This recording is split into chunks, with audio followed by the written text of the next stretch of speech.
So yan, hello mga ka-viewers at welcome back sa aking channel. So meron tayong repair ngayon mga ka-viewers at ito naman po ay isang solar. Yan siya Solar Light IP68. Yan.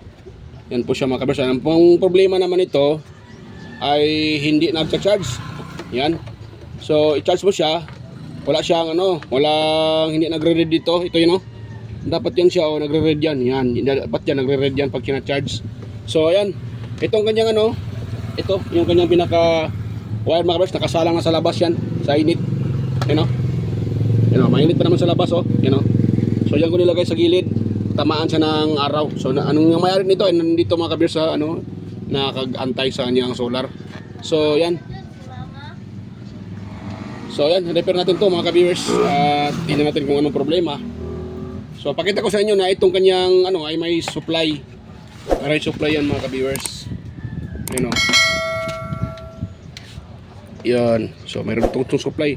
Tingnan nyo po yung aking tester para makita nyo.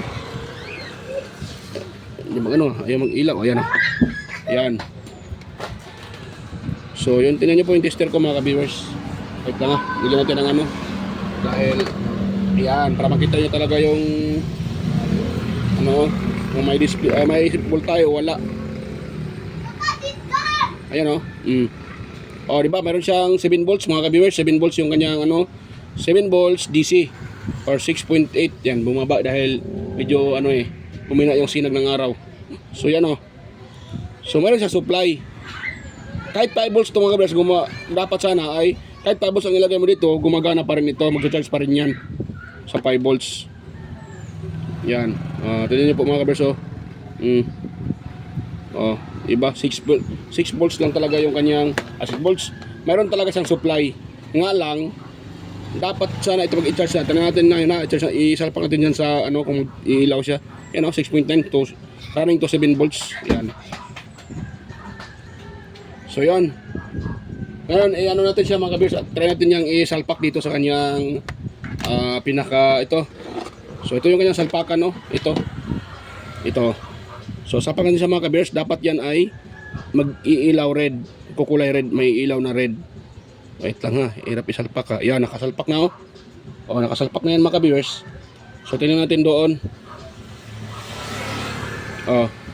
Dapat sana ito ay magre-red. So wala siya walang ilaw, ibig sabihin wala siyang indikasyon na nagcha-charge. So ito, medyo mahirap ito i-open pag hindi mo alam dahil ito mga ka-viewers.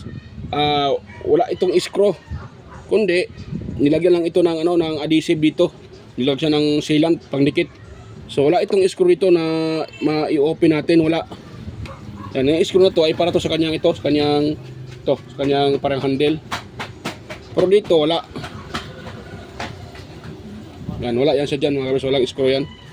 So gagawin natin ngayon, mag-open i-open ko ito mga kabers, tingnan natin sa lalim. So pag open dito, madali lang. Ito, meron akong pang-open dito. Ito na na nga yung pang-open ko Ito yung gagamitin ko na pang-open dyan mga ka-viewers. Ito yung ginamit ko sa mga na-repair ko ng isang araw na ganito din. So ito sa gilid ganun ito siya Ganon. Tapos dapat ito ay mapasok mga ka-viewers, ganon siya Yan. Yan dapat ganyan. Tapos ating swipe papunta dito sa gilid. Yan. Ganon lang pag-open ng ganito. Pag isauli nyo, pwede naman rugby. Yan, dikita nyo ng rugby mga ka-viewers, or pwede din basta rugby, pwede din yung rugby. Yan lahat ng paano iganon nyo siya lahat yan, paganyan. Yan, diba? Ganon lang siya tanggalin mga ka-viewers, ang pagtanggal ng ganito. Yan yun, tuklap na siya mga ka-viewers. Yung iba ginagamitan ng ng iniinit nila to ito yung kanyang pinakasilant yung pinakasilant niya ito yung pinakasilant niya mga ka-viewers, ipangdikit. Ito yung ginamit ng pangdikit dito, parang rubber siya rubber talaga rubber sealant. So pwede naman ito rugby. Yan, pwede din rugby mga ka-viewers, or glow stick. Basta pwede naman to kasi hindi naman to binibilad sa araw. Pwede lang to glow stick. Yan, glow stick lagay to, pwede din Meron kayong glow stick. Yan. So yan. So ngayon, itabi natin to. Dahil doon tayo sa kanyang ano mismo. Dito tayo sa kanyang board mga ka-viewers. O diba walang kahirap-hirap, natanggal natin. So ito yung kanyang board. Ito yung kanyang ilaw, dapat sana magre-red yan eh. So isa lang ang screw nilagay nila. Ayun, ito siya mga ka-viewers oh. Ito ang dahilan. Ayan no. Oh. Ito ang dahilan mga ka-viewers kaya hindi ito nagcha-charge na hatak. So ito ay wait lang ha. Battery panel. Ito dito. Diyan yan no, diyan yan. Diyan. Diyan yan sana. Kaso nahatak. So magpainit muna ako ng ano panghinang mga ka-viewers. Ay susulda natin yan.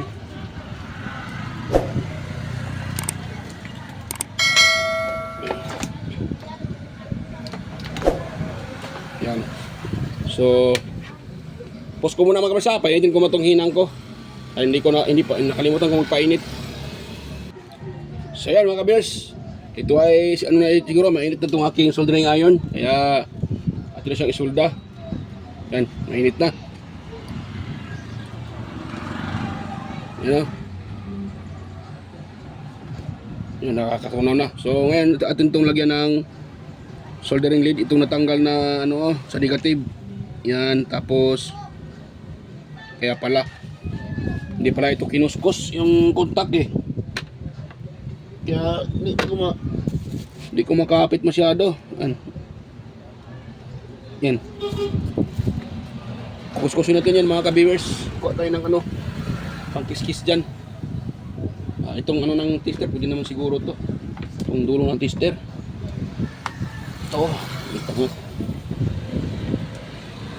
Ito pwede ito. Itong dulo nya. Yan. Pangkiskis dito. Ito para yan o, para maganda yung ano kapit. Para malinis mo siya ba.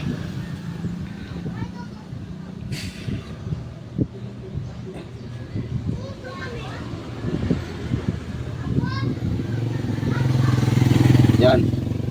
So try natin soldahan ba ulit mga ka-viewers. Try natin ang solda. Yan.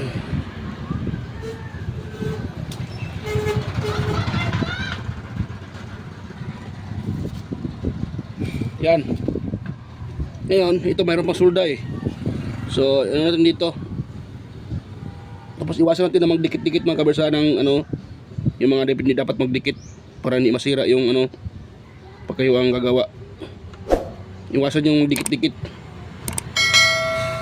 Yun. Yan. So, try natin siyang ano. Try natin siyang i-charge ulit mga ka-viewers. Tingnan natin kung ito ay magka-charge na.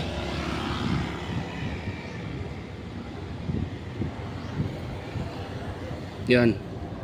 So sapatin. Ayan oh, nagre-red na. Yan, nagre-blink na, kulay red.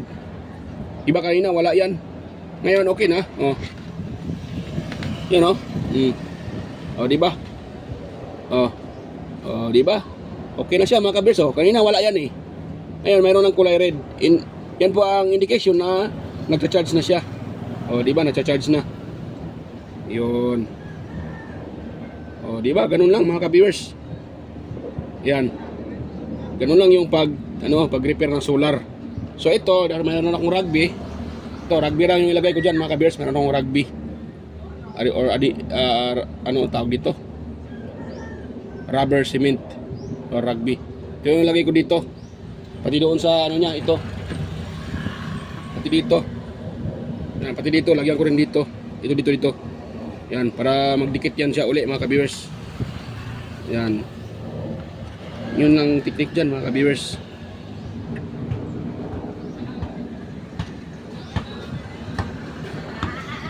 Yan. Yun lang yung technique para ano siya, masulda. Masulda, ma-open. Yan. Ayun. So hindi ko na pakita ang paglagay ng rugby dito mga kabersa. Balikan ko na lang kayo pag ito ay nalagyan ko na ng rugby. Ito, sa pagiligid na to. Yan. Tsaka bago ko idikit dito. Dahil hindi naman pwede pag hindi natin lagyan ng rugby. Mahulog itong kanyang glass. So mabiak pag mahulog. Yan o. Pakita ko ulit sa inyo. Nagka-charge na yan o. Yan o. Oh. Oh, charging na siya mga kabers oh. Oh, di ba? Oh, charging na siya. Okay na, wala yan kanina eh. Nung na-edit natin ulit itong ground, ito natanggal, ito kasi yung natanggal eh. Yung pinaka-ground niya. Nung na-edit natin, okay na, nag-charge na siya. So, ganun lang kasimple. So, yan, stay tuned ng mga kabersa. At ito po ay ilagang muna ng rugby. Hindi ko napakita dahil haba itong video natin. Madali lang ang paglagay ng rugby. Kahit sino, marunong naman maglagay ng rugby. So, marunong naman ng rugby. So, i-post ko mga kabersa. Balikan ko na lang kayo pag yan po, i-post ko na. So, yan mga ka-viewers, okay na. At, ayan o. So, gumana na yung ni sir. At ito ay nadikit ko na rin. So, ang ginamit ko dito ay rugby lang. Ito. So, hindi ko na ipinakita sa inyo. Yan. So, yan o. Nagka-rugby pa yung kamay natin eh. So, yun. Nakita niyo naman o. O, nakadikit. Nano na yan siya. Hindi na matatanggal yan mga ka-viewers. Nakadikit na yan eh. Yan. So, okay na yan siya mga ka-viewers. So, kita nyo man, nag-charge na. Ito, try natin tanggalin ha. Kung ito iilaw. Tanggalin ko sa dahil nag-charge naman to eh. Baka ito ay nakargahan na. Dati tanggalin sa... Ayun. Umilaw na siya mga ka-viewers oh. Tinanggal ko doon sa kanyang panel. Yung wire ito. Nung tinanggal ko, umilaw na. Yan oh. Ayun, di ba? Malakas pa nga yung ilaw eh. Nakakarga ka agad siya. Yan oh. Oh. Yan. So ganun lang. Pag ito naman ay sinauli, mamamatay ito dahil may araw pa eh. So ito ay mamamatay mga ka-viewers pag isauli itong kanyang ito. Yan o, namamatay o. Oh. Dahil may araw pa, nag-charge pa yung panel. So automatic siya mamamatay. Yan, pag mamaya pag gabi na, iilaw ito. At may remote naman ito. Dito pa nga si Zero mga ka-viewers. Dito si Zero. Yan si Zero. Yan, Sir. Ayan, yung may-ari mga ka-viewers. Inaantay yung kanyang solar. So try natin. Meron naman tong remote. Oh, parang ano nangyari ito sa remote mo, sir? Parang lumabas yung sir ah. Lumabas yung, ayan. Umilaw siya oh. Yun oh. Ayan, umilaw siya. Namamatay kasi may araw pa eh. So try natin i-on daw. Ayan, nag-on siya. Oh, pag i-off naman natin tong nakalagay na off, mamamatay yan. Ayan oh. Oh, namamatay. Pag ito naman auto. Yan o, naka-auto. Yun. On natin uli. Yan o, nag-on siya mga ka-viewers. Tapos off natin. O, diba? Charging. So yan, okay na. Mga ka-viewers, para magamit na ito ni sir. At medyo maano naman to. Medyo matigas na dahil nadikit ko na ng rugby ito. Yan. So, ayan. Hanggang dito lang yung video na to. At sana kung mayroon kayong nakuha konting idea sa pag-repair natin sa na to, solar lights na to, sana wag niyong kalimutang i-share sa iba yung ating video at huwag kalimutang mag-like at higit sa lahat i-subscribe yung aking channel mga ka-viewers. Yan. So yan, bye-bye na. At salamat po sa inyong panonood at kita-kita tayo ulit sa next na mga upload ko. So bye-bye mga ka-viewers.